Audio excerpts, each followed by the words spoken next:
Hey, good afternoon, everybody, and thank you very much for taking the time to be with us today. I'm Sam Tomlinson, Chief Client Officer at MediaSense, and I'm going to be leading our way through a discussion around the future of digital advertising and what I personally believe is a sort of tipping point as we start to think about moving from efficiency to effectiveness. In summary, anyone can buy digital advertising cheaper. There's a plethora of low-value, cheap digital inventory out there. But that's not the same as buying smarter. And it's that theme that we're going to explore today. I'm joined by three fabulous, wonderful guests. So Tom, who is the Global Head of Media at Haleon, and he's going to talk about Haleon's journey from efficiency to effectiveness.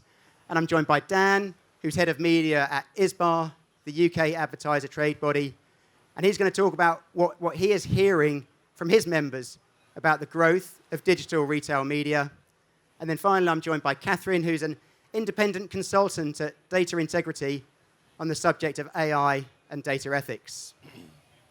And so, one final point from me. This isn't so much a classic panel where I ask a question and we get three answers. This is more three interconnected case studies that build on each other.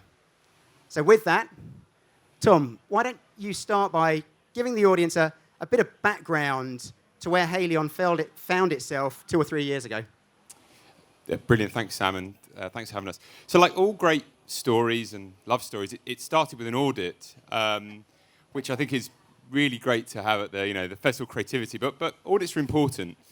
And we did a piece of work and we identified that we were caught in the race to the bottom. We were so focused on being cheaper and trying to get impressions as cheap as possible that actually we were massively eroding effectiveness. And when we started to do some analysis of what we were buying, the reality was that it wasn't actually helping our business to grow. It was probably doing the opposite. It was eroding our values, and it was eroding effectiveness. And really, it was kind of wastage. Like we were at a point where we were so fixated on it that actually we were using media as something to cash out on, a bit of a bank, rather than using it as something to drive growth for our business. So we did a piece of work with yourselves where we kind of completely changed our investment strategy, which was looking at how can we actively go for better quality media, but also how can we incentivize the agency and our markets to do that. So we did two things.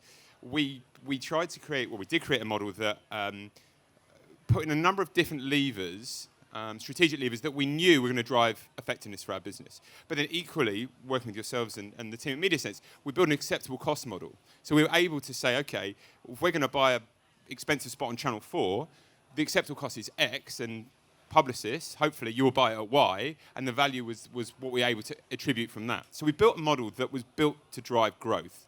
And we put in a number of different KPIs, as I mentioned, that enabled us to really be smarter in the way that we were buying. And it was a fully transformational project because we were trying to change a shift in mentality, which was marketeers were focusing on buying cheaper impressions and that cheap reach. So we were trying to change the mentality of cost-effective reach.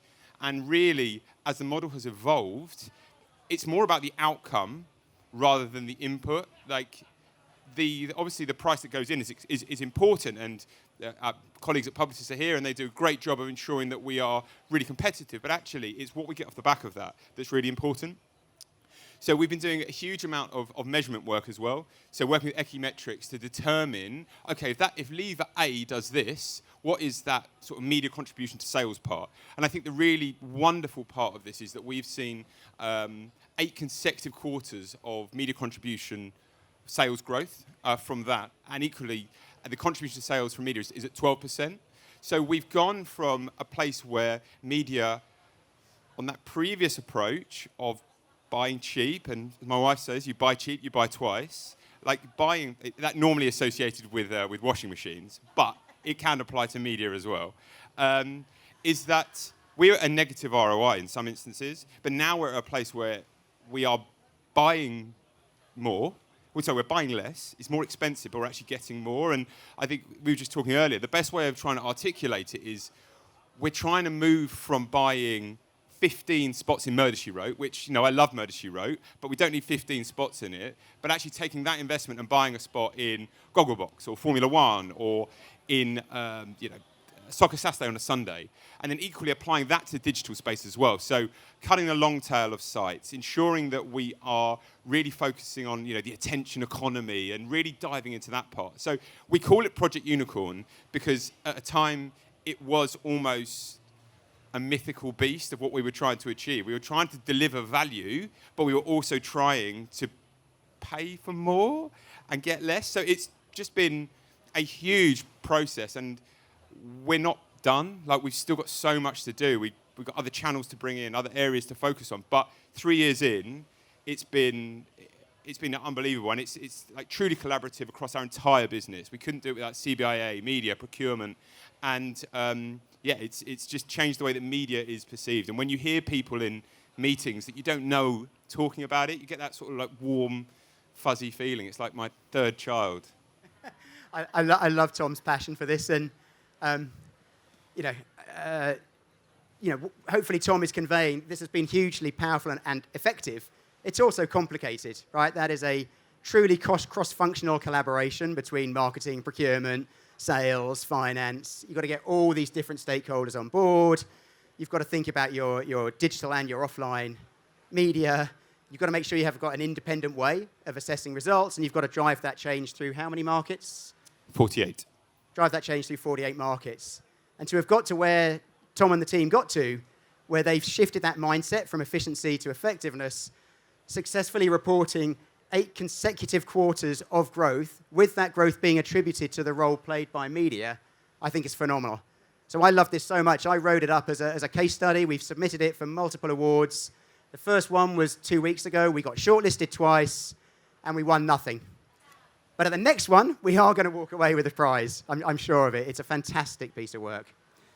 Tom, anything else you'd like to add? Just to no, I think it's it really is like an amazing project, and it's what started out, again, talking about auditing at Cannes. What started out as an auditing approach became our investment strategy. It very quickly became the way that we wanted to buy. We wanted to buy media better, and actually, it's become a currency to talk about internally. And I think there are some juxtapositions that you think wouldn't work, and I know Dan's going to talk about retail media, so I'm going to tee him up. But we applied, we reduced the site list in retail media. It seems counterintuitive to reduce your reach within performance media or performance marketing, but actually what we saw was when we cut out that long tail of shit, effectively, what happened was we sold more products. Our ROAS improved, and we were making, I think it's in one of our sort of Voltaren, in one of our sort of DAC markets, we saw actual increase in sales that were attributed to these changes. So it does feel scary and counterintuitive at times, but actually what you're buying in some instances probably isn't that great and not doing much for you. And so Tom started to move us there into thinking about retail media, which is one of the sets of channels in the media impact model. And a bit of context around retail media, it's obviously growing incredibly fast off the back of a promise of accurate customer data with intent to purchase, close to proximity to purchase, closed loop attribution. There's a reason retail media is growing really quickly. And to give a bit of context, in the UK this year, IAB Europe think that retail media will get to £5 billion. It's about the same size as the UK TV ad industry. And WPP are forecasting the same thing globally. They think retail media globally will be about the same size as TV this year. Now, I'm a massive believer in the power of TV to build brands. So I'm giving this for context, and I'm on RTL stage. Right? This is not an either-or decision between TV and retail media. It's you want to do both, and you want to do both really well. So with that, when it comes to retail media, Dan, ISBA obviously has a huge number of very powerful, influential advertisers as its members. What have they been saying to you and asking of you in retail media?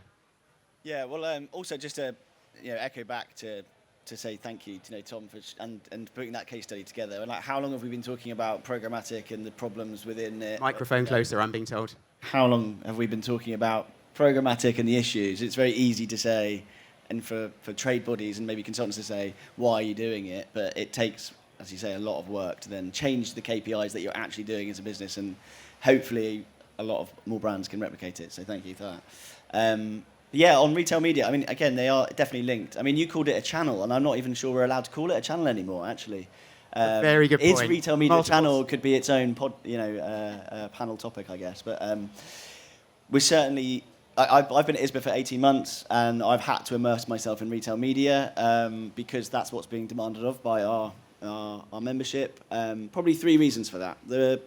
As you mentioned, we're quite FMCG heavy in ISBA, and every year within our priority sessions, they say we're spending more, XXX. So growth means that we need to look at it and think about it a bit more.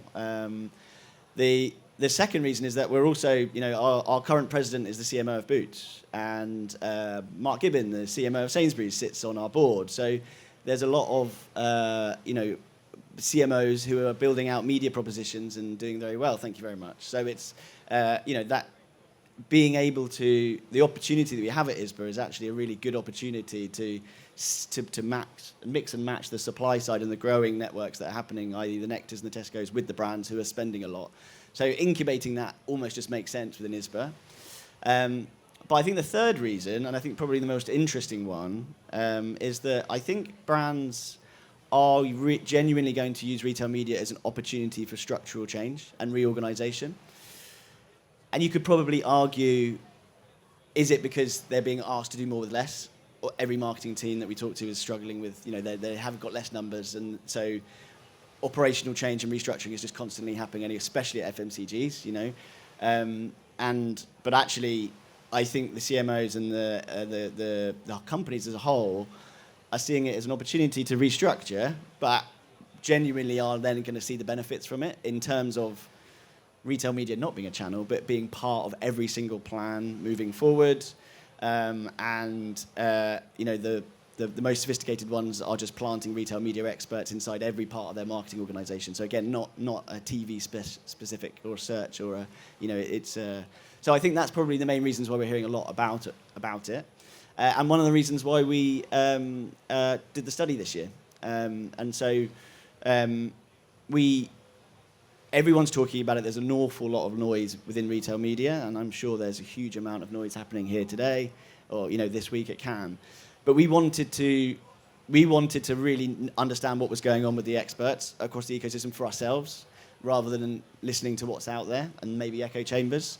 So the big part of what we've done this year is we've done a qualitative study, licensed and helped by MediaSense, which was, I think, 25 hours worth of interviews, again, across different tech sectors, agencies, advertisers. And I think that qual work that we've done and that research has been really interesting and has definitely helped us pick a path forward now as to what we will concentrate on, and hopefully bringing the ecosystem with us, which I think is governance and standardization. And I think, the one thing that definitely our membership is saying to us is we have an opportunity here to lead from the front. We are the ones spending the budget. We are also the ones potentially spinning out media businesses. So there is an opportunity for this to be a brand-led, conscious, responsible growth from the get-go, as opposed to maybe, contentiously or maybe arguably what we've seen in the last 15 years with media has been very platform, technology, supply-led, and therefore the problems have just happened and we've had to fix them as they've come, i.e. potentially this topic that we're talking about. And a lot of reversal has had to happen. So, yeah, that's what we've been doing, and that's what I think the chat's been. Yeah. Thank you. And just to build on one item that Dan referenced there. So ISBA and we at MediaSense have undertaken an extensive study into digital retail media in the UK. The findings definitely have global applicability. That study, which comprised more than 25 advertisers, retailers, agencies, tech vendors, a huge amount of surveys and interviews. And that's due to be published next month in July. But because you're here today, you get a sneak preview of the key themes coming out of that. And the overarching message from everyone we spoke to is no doubt that as retail media grows and grows quickly, like good governance is required because with growth comes increased scrutiny. And breaking that down into 5 key themes that I'd love you to sort of take away and think about afterwards. So that the first theme is around people and the breaking down of silos. Now, breaking down silos in marketing is a well-worn cliche. Above the line versus below the line, offline versus digital, performance versus brand. But all of those are silos within marketing. And what's different about retail media is literally the clue is in the name. It's the fusion of retail and media. It's the fusion of commercial and marketing. So the silos that now have to be broken down are within marketing and another part of a brand's organization. And that is definitely new. That fusion of that really deep fusion of commercial with marketing. And then second sort of key theme after people is about strategy. If you ask a CPG why they are spending on retail media, we've distilled it down into 4 different answers. The first is it's just a discount by another name, and it's a way of returning money to the retailer who is our customer. And actually, in that scenario, that should really be dealt with by the commercial team. But then, as you start to really move into marketing considerations, the second, it could be defensive. You want to get your ad there to avoid a competitor stealing your sale. It could be genuine performance to drive incremental short-term sales. It could be genuine brand to drive incremental long-term sales. As a CPG, as a brand, you need to know which of those 4 factors are contributing to your strategy and in what way, because that then drives item 3, which retail partners you're going to work with, I should say. And what we're seeing there is the most sophisticated CPGs beginning to produce kind of retail media like maturity frameworks to help them frame their thinking about which retailers will I work with and to what extent. And that needs to be centrally governed, not by local markets being swayed by whichever retailer can apply the most local pressure on them. And then you need to think about how you work with that partner. You need independent, standalone contracts that treat the retailer as a supplier, as a media owner, not as a customer that you are selling your goods to. Item 4 is around standardization. Every brand we talked to started by saying, we need more standardization. As we unpicked that, genuinely, we're not so sure that's true. We think what retail media needs is clear, customizable definitions as opposed to identical standards. And that distinction is really important by retailer, by sector. And then finally, our 5th theme is about the value and validation of digital retail media. If I'm a CPG, I'm spending lots of money, how do I know I'm getting what I paid for? How do I know I'm getting the right volume of impressions, the right format? How do I know that this brilliant customer data is accurate and permissioned? How do I know it's being correctly targeted or suppressed?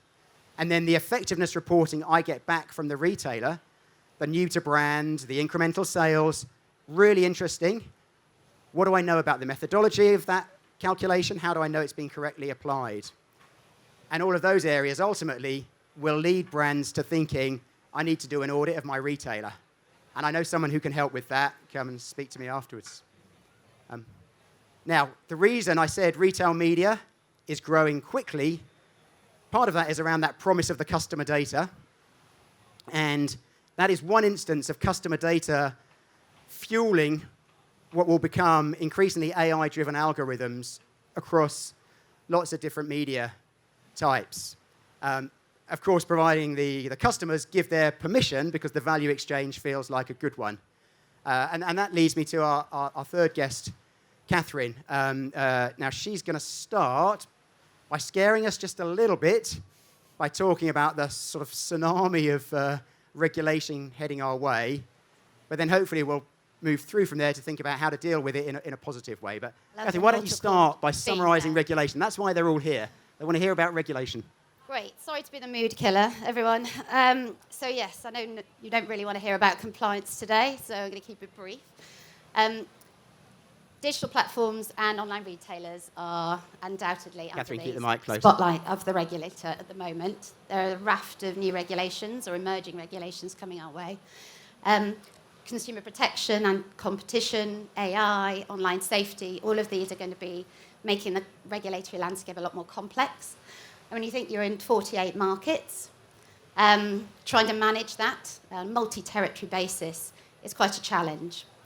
But critically, especially if you're working with health data, the trust of the consumer and the trust of the regulator is really important. And that's why the likes of Google have just announced they're going to be committing, I think it's $500 million to compliance over the next couple of years to try and maintain that trust. But it's not just about governance. It's also about optimizing the value from the data and optimizing the value from the AI investments that you're making. And we've learned a lot the hard way. I mean, I've worked in digital advertising for over 20 years now, and lots of lessons learned, let's say, from our friends in media and the early adopters of AI solutions, and also those who have a bit of an arms race to embed AI. But actually, if you don't start with governance, putting the right rules, accountability, ownership in place, then you're not going to be able to realise those great growth ambitions. So I'm just going to ask Catherine to build on that in a second. As you hear about that regulation that's coming that affects digital marketing, typically in my experience, if you turn to a law firm for advice, what you will get back is, this is hugely high risk, don't do anything. Which is not great advice if you're trying to build a business and grow your sales and keep your customers happy and keep shareholders happy. And so, Catherine, can you kind of bring this to life a bit for us? Give us some practical sort of advice and examples on how to manage the legal risk, but navigate through it in a way that still allows us to do business and grow our businesses. So what I would suggest is really starting with those kind of values-based principles as an organisation. You know, what are the values? I think that needs to be discussed and take place at the most senior level.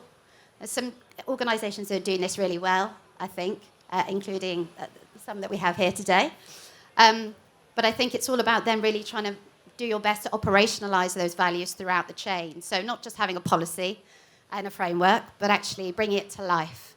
And that will increasingly need to be tech-enabled, because you'll have your tracking technologies to manage. You'll need to have an audit log of your AI use cases.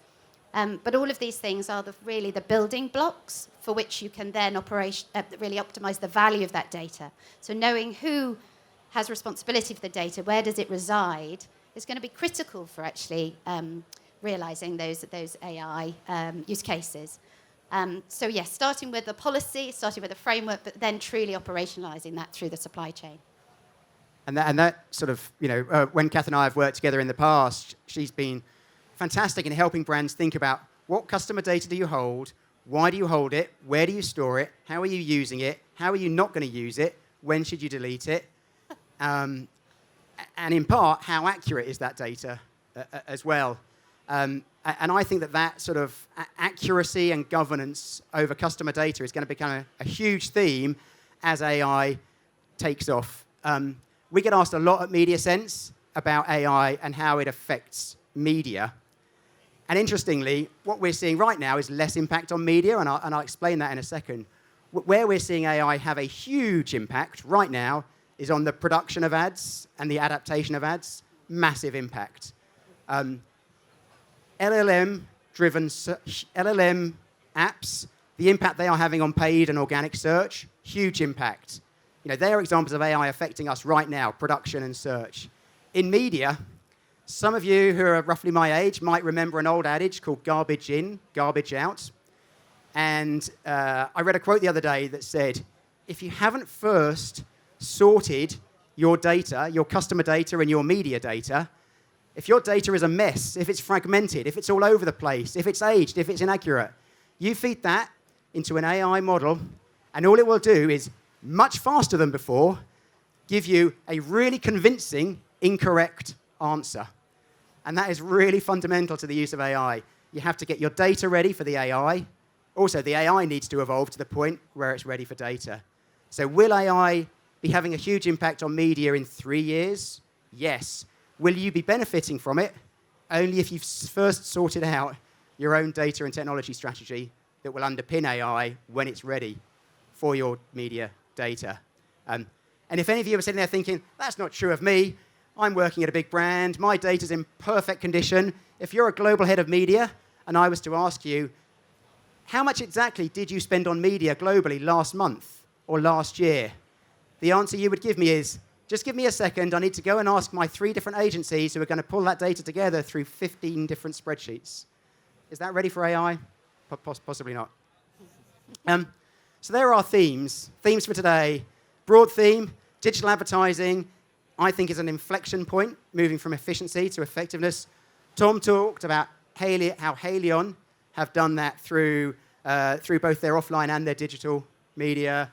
Dan talked about why his members, the big brands, are so excited about retail media. There's a study coming from ISBA and us next month. And then Catherine sort of scared us about coming regulation, but explained that there can be routes through this, provided you adhere to your principles and values. When I planned this, next I had audience Q&A.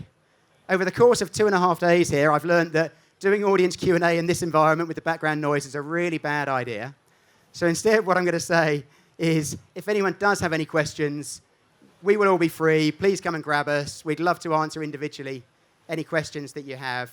And I'm just going to close by saying, first of all, thank you to our 3 guests for being with us today. And thank you all for joining us. And I hope you have a fantastic week and a fantastic Cannes.